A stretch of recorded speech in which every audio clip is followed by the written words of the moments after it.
Class పిల్లలందరికీ రేపు 10th class results వస్తున్నాయి. మీ మొహాల్లో ఆల్రెడీ ఆనందమే కనిపిస్తున్నట్టు అనిపిస్తుంది నాకైతే. ఎందుకంటే ఎగ్జామినేషన్స్ అంతా కూడా చాలా బాగా రాశారు. నిజాయితీగా కష్టపడి చదివిన పిల్లలందరికీ మంచి మార్కులు రాబోతున్నాయి. కాబట్టి మీరు ఎవరు టెన్షన్ పడాల్సిన అవసరం లేదు. ముఖ్యంగా మీకు ఈరోజు ఈ వీడియో ద్వారా మీకు ఇచ్చే చిన్న అడ్వైస్, ఈ పరీక్షల్లో ఈ ఫలితాలు చూసి బుర్ర పీక్కోవాల్సిన అవసరం ఏమీ లేదు. ఇది గుర్తుపెట్టుకోండి. 600కు 600 మార్కులు వచ్చిన ఫెయిల్ అయిన ప్రపంచాన్ని జయించేము రేపు. ఇవి కేవలం ఇంటర్మీడియట్ జాయిన్ అవ్వడానికి పాస్ వస్తే చాలు. మీ లైఫ్ డిసైడ్ అయ్యేది ఇంటర్మీడియట్లో. 10th క్లాస్ అనేది turning point in your higher education మాత్రమే. డోర్లు క్లోజ్ అవ్వు 10th ఫెయిల్ అయినంత మాత్రాన, తక్కువ మార్కులు వచ్చినంత మాత్రాన. కొంతమందికి హయ్యెస్ట్ మార్కులు రాలేదని కొంతమంది టెన్షన్ పడిపోతుంటారు, 600కు 600 ఎందుకు రాలేదని. ఇంకొకటి ఈ విషయం మీకు మరొక్కసారి ఎందుకు చెప్తున్నానంటే, మీ క్లాస్లో నాకు ఎందుకు ఫస్ట్ రాలేదు, మా బ్యాచ్లో నాకు ఎందుకు ఫస్ట్ రాలేదు, మా ఊర్లో నేను ఎందుకు హయ్యెస్ట్ నాకు మార్కులు రాలేదు, మా ఫ్యామిలీలో నాకు ఎక్కువ మార్కులు రాలేదు, ఫలానా సబ్జెక్ట్లో నాకు తక్కువ మార్కులు వచ్చినాయి, ఎందుకు ఎక్కువ మార్కులు రాలేదు, ఈ మెంటల్ టెన్షన్ పడిపోకండి. ఎన్ని వచ్చినా హ్యాపీగా నెక్స్ట్ ఇంటర్మీడియట్ జాయిన్ అవ్వడానికి ప్రయత్నం చేయండి. చాలామంది గాలి తీసేస్తుంటారు. ఎవరో కాదు, మీ ఇంట్లో వాళ్ళే, మీ అమ్మ నాన్నే. పక్కోళ్ళతో పోల్చుకుంటారు. పక్కోళ్ళతో పోల్చుకోవద్దు. పక్క పిల్లలతోని, పక్క కుటుంబ సభ్యులతోని, పక్క ఊరోళ్ళతోని పోల్చుకోవద్దు. ఎవరి స్థాయి తగినట్టు వాళ్ళకి మార్కులు వస్తాయి. పేరెంట్స్ కూడా ఈ సందర్భంగా నేను చెప్తున్నాను, పిల్లల్ని మీకు వీలైతే ప్రశంసించండి. రేపు భవిష్యత్తు కోసం ఏం చేయాలో సలహాలు సూచనలు ఇవ్వండి. గాలి తీసే మాటలు, అవమానకరమైన మాటలు, హేళన చేస్తూ ఆడే మాటలు దయచేసి అమ్మా నాన్నగా తల్లిదండ్రులుగా ఎవరు కూడాను నెగిటివ్ కామెంట్స్ చేయొద్దు పిల్లలకి. అలాగే వాళ్ళ మేనత్తలకి, మేనమామలకి, పిన్నులకి, మిగతా కుటుంబ సభ్యులకి నేను ఇదే చెప్తున్నా. ఎన్ని మార్కులు వచ్చినా, ఫలితాలు ఏమైనా కానీ, ఒకవేళ ఫెయిల్ అయిపోయినా, తక్కువ మార్కులు వచ్చినా వెన్ను తట్టి ప్రోత్సహించండి, మీరు నిజంగా కుటుంబ సభ్యులైతే మాత్రం.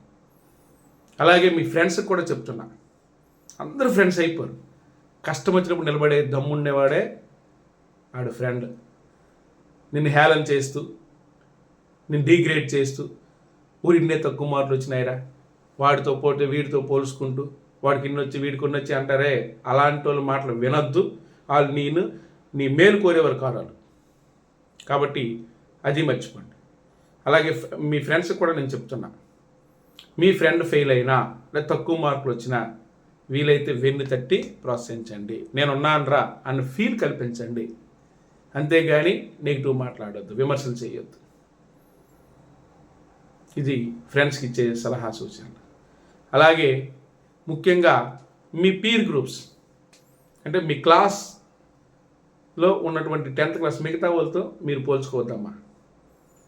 చాలా కష్టపడి చదివినా నాకు ఇన్నే మార్కులు వచ్చినాయి అనే కొంతమంది నెగిటివ్గా ఆలోచిస్తారు. మీరు బాగా చదవచ్చు, కానీ అటెంప్ట్ చేసేటప్పుడు మాత్రం అటెంప్ట్ చేయలేకపోవచ్చు.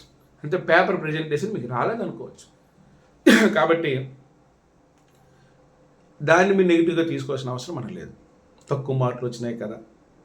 ఎందుకంటే 10th క్లాస్లో ఫార్మేట్ 1, ఫార్మేట్ 2, SA1, SA2కి ఒకలా మార్కులు వస్తాయి, పబ్లిక్లో ఒకలా మార్కులు వస్తుంటాయి, తగ్గిపోతుంది. ఆ తగ్గిపోయిన వాళ్ళు చాలా నెగిటివ్ ఫీల్ అవుతుంటారు. ఇలాంటి ఫీల్ అయ్యే వాళ్ళకి మాత్రమే నేను చెప్తున్నా, ఏం కొంపరములిపో. నీ సత్తా APRJCలో చూపించు, నీ సత్తా పాలిటెక్నికల్లో చూపించు, నీ సత్తా ఇంటర్మీడియట్ తర్వాత చూపించు. టీనేజ్కి వెళ్ళిపోతున్నావు, కొండలను సైతం పిండి చేసే గుండె బలం నీకు రాబోతుంది. ఇది అంతా. కాబట్టి ఈ 10th క్లాస్ రిజల్ట్స్ కోసము మెంటల్ అయిపోయి మీరు మిగతా వాళ్ళు పక్క వాళ్ళు మెంటల్ ఎక్కించకుండా హ్యాపీగా ఉండండి. అలాగే మీ క్లాస్ పిల్లలకు కూడా నేను చెప్తున్నా, ఎవరేనన్నా తక్కువ మార్కులు వచ్చినాయనో, ఎక్కువ మార్కులు వచ్చినాయనో, అనుకున్న మార్కులు వచ్చినాయనో మీరు హేళన చేయకండి. నా సబ్జెక్టులో నా సోషల్ నా శ్వాసలు 98 వచ్చినాయి, నీకు ఎన్ని వచ్చినాయిరా, 90 వచ్చినాయి, నాకన్నా 10 మార్కులు తక్కువ వచ్చినాయని ఇలా గిల్టీగా మాట్లాడొద్దు దయచేసి. నీ కెపాసిటీ నీకు 98 రావచ్చు, వాళ్ళ కెపాసిటీకి వాళ్ళకి 90 రావచ్చు. నీ కెపాసిటీ ఏంటో తెలియాలంటే నీకు ఇంటర్మీడియట్ తర్వాత నీకు తెలుస్తుంది. నువ్వు భవిష్యత్తులో ఏం సాధించావు, సమాజానికి నీ కుటుంబానికి ఏ విధంగా ఉపయోగపడ్డావో అప్పుడు మాత్రమే నీ సామర్థ్యం తెలుస్తుంది ప్రజలకి కానీ, మీ ఫ్రెండ్స్కి కానీ, నీ కుటుంబ సభ్యులకి. దానికోసం నువ్వు మెంటల్ అయిపోసిన అవసరం లేదు. ముఖ్యంగా టీచర్స్కి చెప్తున్నా, మీరు హోప్ పెట్టుకున్నటువంటి పిల్లలకి హైయెస్ట్ మార్కులు రాలేదనో, లేదా పాస్ అవుతాడా లేదని డౌట్ మీద పిల్లలు ఫెయిల్ అయిపోయినా వాళ్ళని 10 మందిలో తిట్టడం కానీ, ఫోన్లో కానీ డైరెక్ట్గా కానీ, దయచేసి అలాంటి పనులు చేయొద్దని విజ్ఞప్తి చేస్తున్నాను. ఎందుకంటే వాళ్ళ లోపం అవ్వచ్చు, మనలో లోపం అవ్వచ్చు, సమాజంలో లోపం అవ్వచ్చు. వాడు వెనకబడ్డాడంటే కారణము భలే అనేక కారణాలు ఉంటాయి. చాలామంది పిల్లలు సగడము రాయడం కూడా రానటువంటి పరిస్థితిలో ఉన్నారంటే అది తప్పు మంది కూడా అయ్యి ఉంటుంది. కాబట్టి ఆ విధంగా కూడా మనం ఆలోచించాలని, మానసిక పరిస్థితి, శారీరక పరిస్థితి, కుటుంబ నేపథ్యము, సామాజిక నేపథ్యం అన్నీ బేస్ చేసుకొని వాడు వెనకబడడానికి, ముందుకెళ్ళడానికి ఉపయోగపడుతుంది. ఆ విధంగా మనం గైడ్ చేద్దాం. ఎక్కడ కూడా ఏ విద్యార్థిని కూడా నెగిటివ్గా మాట్లాడే పరిస్థితి మాత్రం తీసుకురావద్దు. ఆడికి 100కు 100 వచ్చినా ప్రోత్సహిద్దాం, ఫెయిల్ అయిపోయినా పర్లేదురా నాన్న ఇంకో ఛాన్స్ ఉందని చెప్దాం, కొంపలు మునిగిపోలేదని కూడా చెప్తాం. కాబట్టి ఎవ్వరు కూడా, ఈవెన్ టీచర్స్ కానీ, పీర్ గ్రూప్స్ కానీ, అలాగే నీ క్లాస్మేట్స్ కానీ, అలాగే తల్లిదండ్రులకు కానీ, కుటుంబ సభ్యులందరికీ మేము చెప్తున్నా, మీరు ఎవరు పిల్లల్ని నెగిటివ్గా మాట్లాడొద్దు, హేళన చేయొద్దు. రిజల్ట్ చూసి ప్రోత్సహించండి, ప్రశంసించండి, కానీ విమర్శలు మాత్రం చేయొద్దు. ఎందుకంటే టీనేజ్ పిల్లలు కాబట్టి వాళ్ళని కోల్పోతే దేశ భవిష్యత్తు కోల్పోతాం, అది గుర్తుపెట్టుకోండి.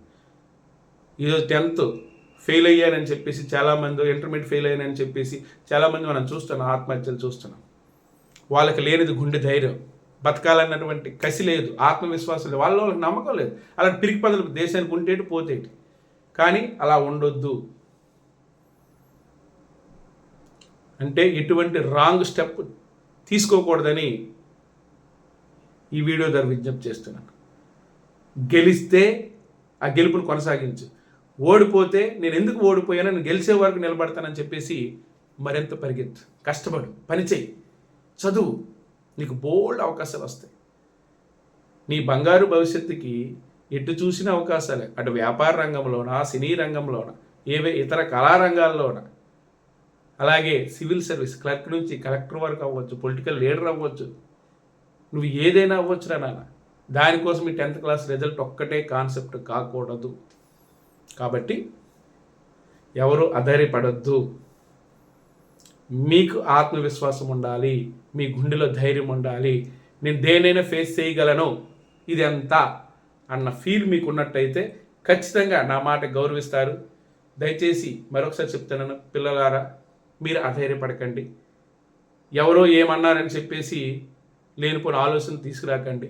అలాగే కుటుంబ సభ్యులకి, అమ్మా నాన్నకి, అలాగే పేరెంట్స్కి, అలాగే ఫ్రెండ్స్కి, ముఖ్యంగా మా ఉపాధ్యాయ సోదరులందరికీ కూడాను ఇదే నేను సభాముఖంగా మీ అందరికీ వీడియో రూపంలో మీకు చెప్తున్నాను. మన పిల్లాడికి ఎలాగైతే ప్రోత్సహిస్తామో అలాగే ప్రోత్సహిద్దాం. వాటి కెపాసిటీ బట్టి మాత్రమే వాడికి మార్కులు వస్తాయనే విషయము ఆ పిల్లడికి తెలిస్తే చాలు. వాడికి ఎటువంటి ఆఫర్స్ రాబోతున్నాయి ఇంటర్మీడియట్లో, ఏ కోర్సులు చేయాలనే విషయం గైడ్ చేయండి. తెలివైనోళ్ళు గైడ్ చేయండి, తెలివి తక్కువ గైడ్ చేయండి తప్ప నెగిటివ్గా మాత్రం దయచేసి మెసేజ్లు పెట్టడం కానీ, గ్రూప్లో విమర్శలు చేయడం కానీ, అలాగే పేరెంట్స్తో అమ్మ మీ పిల్లడు వేస్ట్ అమ్మా, మరి ఇంకేం పనికిరాడమ్మా అని అనుకో, అది గుండె మీద తగులుతుంది, అది ఎక్కడికైనా దారి తీస్తుంది. కాబట్టి అందరినీ ప్రోత్సహిద్దాం, ప్రశంసిద్దాం, విమర్శలు మాత్రం దయచేసి చేయొద్దు, హేళన చేయొద్దు. కాబట్టి రేపు 10th క్లాస్ ఫలితాలు చూసి మీ అందరి మొహాల్లో కూడా చిరునవ్వు మాత్రమే నేను చూడాలని మనస్ఫూర్తిగా కోరుకుంటున్నాను. Thank you very much.